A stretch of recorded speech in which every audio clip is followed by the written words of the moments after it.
Unlicensed operators engaged in water sports in tourist hotspots are this evening under scrutiny after a Canadian tourist drowned in Negril on Tuesday. As Alia Bryant now reports, persons who frequent the beach believe the incident could have been avoided.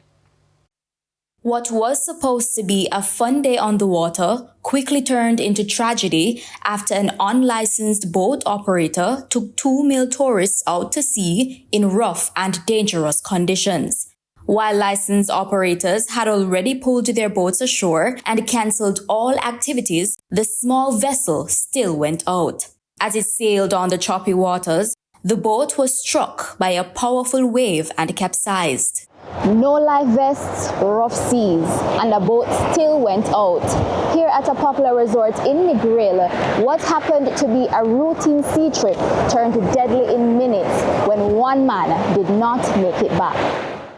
A JDF-trained lifeguard who observed what was happening rushed into action. And I'm looking and I say, oh no man, something wrong. Then same time when I look, I see somebody wave. I mean, shoot off my kayak in the water and I approach the boat, which is the boat was docking right out there, where you see that blue kayak. So when I was right there, a wave come over, box me, still move to it. When I look, I see have the next tourist. I say, hold him up out of the water in St. John.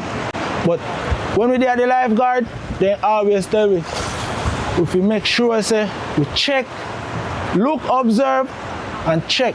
We check his sport. I say, yo, he gone. Anyway, I get the next one out of the water. I get the captain was the last somebody come on the boat. The deceased has been identified as Jean E. Damore, a Canadian national who'd been vacationing at a nearby all-inclusive resort. Licensed operators pointed to the must-haves venturing out to sea. In addition to safety gear, they explained a trained lifeguard must be on board the vessel. I see a lot of men, them alone, I drive them boat. And I'm an operator, and they have like 6, 7, 8 tourists by themselves. Them by themselves I drive. And then, as I say, if you follow the government set up certain things in place, for example, lifeguard. If you do lifeguard course, you would know say a boat should not operate without any lifeguard. Because they teach that in seminar. But I don't know for some reason, I see them out there all the time.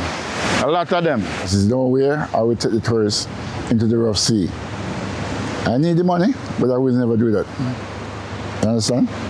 They also raised concerns about visitors who ignore warnings and take unnecessary risks, chasing a thrill instead of heeding rough sea advisories. They're very stubborn, so what I'm trying to do is that to sink it more inside their head, that to know that this is not a plaything, you know, and it can be very dangerous. They're urging tourists to use only licensed operators and to respect safety advisories before another day at the beach ends in tragedy. Reporting from the rescue boat, I'm Alia Bryant for TVJ News.